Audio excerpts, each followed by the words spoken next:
Hello दोस्तों, मैं doctor रश्मि त्रिपाठी आपका अपने चैनल लॉ फाइटर्स अकेडमी में स्वागत करती हूँ। दोस्तों, आज के सेशन में जो मैं आपके सामने केस लेके आई हूँ वो इलाहाबाद हाई कोर्ट का लेटेस्ट केस है।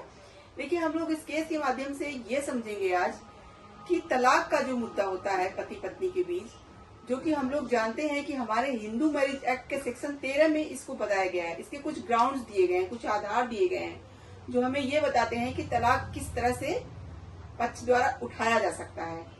तो जैसा कि जो आधार दिए गए हैं उनमें से कुछ एक आधार पे पति ने जो है कोर्ट में जो है अपना ले जाकर के तलाक लेने की बात कही थी। तो वहां पे कोर्ट के सामने मुद्दा आता है कि क्या एक ग्राउंड से ही तलाक लेना पॉसिबल होता है, या तलाक के लिए जो सेक्शन 13 में और भी बातें बताई गई हैं वह उनके और भी आधार को देना जरूरी है। तो यही सब मुद्दों को लेकर के जो ये मसला था तो इलाहाबाद हाई कोर्ट के सामने पहुंचा था। तो हम लोग आज के सेशन के माध्यम से यही जानेंगे कि इलाहाबाद हाई कोर्ट ने अपने जजमेंट में क्या कहा, और तलाक के जो आधार हैं उसमें सिर्फ एक ग्राउंड प्रूव करना जरूरी है या तलाक के और ग्राउंड्स को भी प्रूव करेंगे तभी तलाक माना जाएगा। तो चलिए हम लोग अपना सेशन स्टार्ट करते हैं और इस केस को डिटेल से जानते हैं। जैसा कि यह जो केस रहता है, पति पत्नी के बीच शादी को जब इतने साल हो जाते हैं कि उनसे 2 बच्चे हो जाते हैं, 2 बच्चे होने के बाद उनके बीच इतनी लड़ाई झगड़े होने लगते हैं कि अब उनका साथ रहना मुश्किल हो रहा था। फिर भी वो साथ रह रहे थे, और जो वाइफ थी, वाइफ अपने जो है पति के जो माँ बाप थे उनको बहुत ही ज्यादा टार्चर करने लगी थी, बहुत ही ज्यादा परेशान करती थी। और इवन पति पत्नी के बीच 10-12 सालों से कोई बातचीत नहीं हो रही थी। बच्चों के माध्यम से उनमें कम्युनिकेशन होता था, जो भी बातचीत होती थी बच्चों के माध्यम से होती थी। और वह जो मतलब महिला थी, वह जो पति थे उनके, वो अपने मतलब उनके माँ बाप को भी बहुत सताती थी, पति के साथ भी बहुत गलत बिहेव करती थी और बोलचाल भी बंद थी दोनों में। तो इसके आधार पे पति ने कहा कि मुझे क्रुएल्टी के आधार पे, यानी कि जो हम लोग जानते हैं जो सेक्शन 13 होता है उसमें एक क्रुएल्टी भी होता है, यानी क्रूरता, कि अगर पति पत्नी में से कोई भी एक पर्सन कोई गलत कार्य कर रहा है, अगर पति है तो पत्नी के साथ कर रहा है, या पत्नी है तो पति के परिवार वालों के साथ या पति के साथ कर रही है, तो क्रूरता आधार बना जाता है तलाक का। तो इसी आधार को लेकर के वह अपना केस फाइल करते हैं और कहते हैं कि हमें अपने पति से अलग होना है। जैसा कि हम लोग जानते हैं, जैसे ही पति ने फैमिली कोर्ट में केस किया, पत्नी ने तुरंत उनके खिलाफ भरण पोषण का केस कर दिया सीआरपीसी के सेक्शन 125 में, और उसके आधार पे ये भी कहा कि जो है ये मेरे पति जो भी बातें बता रहे हैं वो सब झूठी है और मैं अपने पति के साथ रहना चाहती हूँ। ये सब बातें जो है वो कहती है कोर्ट में।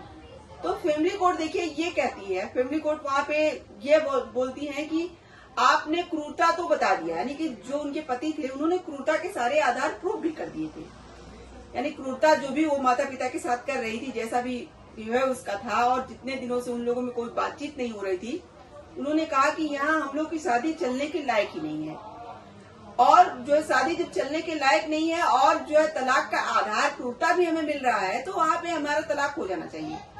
लेकिन पत्नी चाहती थी कि वो पति के साथ रहे। उन्होंने जो मतलब पत्नी ने जो अपनी तरफ से बातें रखी थी, उनका ये कहना था मैं अपने पति के साथ अब भी रहना चाह रही हूँ।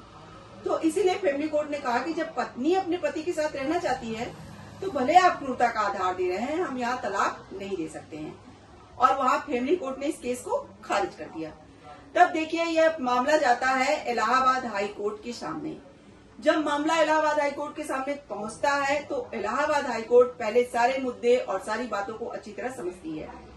तो तब इलाहाबाद हाई कोर्ट ने कहा कि यहाँ पे शादी जैसा दोनों के बीच कोई अब रिश्ता बचा ही नहीं है, क्योंकि दोनों काफी सालों से जो है एक दूसरे से कोई बातचीत नहीं कर रहे थे, और बच्चे जो थे वो कम्युनिकेशन का आधार थे उनके, यानी बच्चों के माध्यम से वो लोग आपस में बातचीत किया करते थे।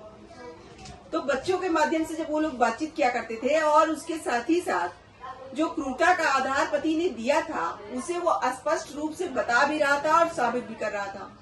तो वही इलाहाबाद हाई कोर्ट ने कहा कि पत्नी भले ये कह रही है कि मैं पति के साथ अभी रहना चाह रही हूँ, लेकिन वो पति के साथ कैसे रह सकती है जब दोनों के बीच काफी सालों से कोई कम्युनिकेशन ही नहीं है, शादी जैसा कोई रिश्ता बचा ही नहीं है। और उसके साथ ही साथ पति ने तलाक का जो एक आधार क्रूरता है उसे भी साबित कर दिया है। तो तलाक का एक ही आधार काफी है, ये नहीं है कि तलाक के तो कई आधार दिए गए हैं। जैसा हम लोग जानते हैं कि किसी पर्सन को तलाक लेने के जो हमारा हिंदू मैरिज एक्ट का सेक्शन 13 है, उसमें कई आधार बताए गए हैं। जैसे एक तो क्रूरता का आधार बताया गया है, एक आधार ये भी बताया गया है कि पत्नी का किसी और के साथ या पति का किसी और व्यक्ति के साथ रिलेशन हो। तो जब इस तरह की बातें हो, या फिर ये हो कि पति या पत्नी में से कोई मानसिक बीमारी हो, किसी को बहुत ही ज्यादा पागल टाइप का हो, तो भी उसे आधार बनाया जा सकता है। तो ऐसी कई सारी कंडीशन है। तो वही कोर्ट ने कहा कि सारी कंडीशनों को तो वहाँ प्रूव करने की जरूरत नहीं है। यहाँ पे क्रूरता एक आधार है, तो क्रूरता को उन्होंने प्रूव कर दिया, तो यहाँ पे तलाक का जो है केस बन जाता है। तो भले पत्नी ये चाह रही है कि हम पति के साथ रहें, लेकिन जब क्रूरता का आधार साबित हो गया, उसके साथ ही साथ पति पत्नी में कोई कम्युनिकेशन नहीं है, इतने सालों से साथ में रहने के बाद भी कोई रिश्ता नहीं है, कोई बोलचाल ही नहीं है, तो कैसी शादी। तो यहाँ पे जो है इलाहाबाद हाईकोर्ट ने कहा कि इनका तलाक हो जाना चाहिए, और उनके पति का ने जो है याचिका जो डाली थी उसे स्वीकार कर लिया। तो ये था पूरा जजमेंट। देखिए, हम लोग इस जजमेंट से यही बात समझे कि अगर तलाक के आधारों में जितने आधार बताए गए हैं उसमें से कोई एक ही भी आधार प्रूफ हो जाता है, तो वहाँ पे तलाक हो जाना चाहिए। यही इलाहाबाद हाईकोर्ट ने कहा। भले पत्नी ये कह रही है कि नहीं, उसे अपने पति के साथ रखना है। देखिए, तो कोर्ट का यहाँ ये कहना था कि देखिए, शादी को तब बचाने के बारे में सोचा जाता है जब पति पत्नी के बीच में थोड़े बहुत मनमुटाव हो, यानी कि रिश्ता बचाने लायक होना चाहिए। लेकिन यहाँ पे रिश्ता बचाने लायक है ही नहीं, बच्चे भी हो गए और तब भी इतने सालों से दोनों लोगों में कोई बातचीत ही नहीं हो रही है, दोनों एक साथ रह रहे हैं तब भी कोई बातचीत नहीं हो रही है। तो यहाँ ऐसी कोई चीज बची ही नहीं है कि इनके शादी को बचाया जा सके। इसलिए इलाहाबाद हाईकोर्ट ने उनकी शादी यानी तलाक को मान्य घोषित करने की बात कही।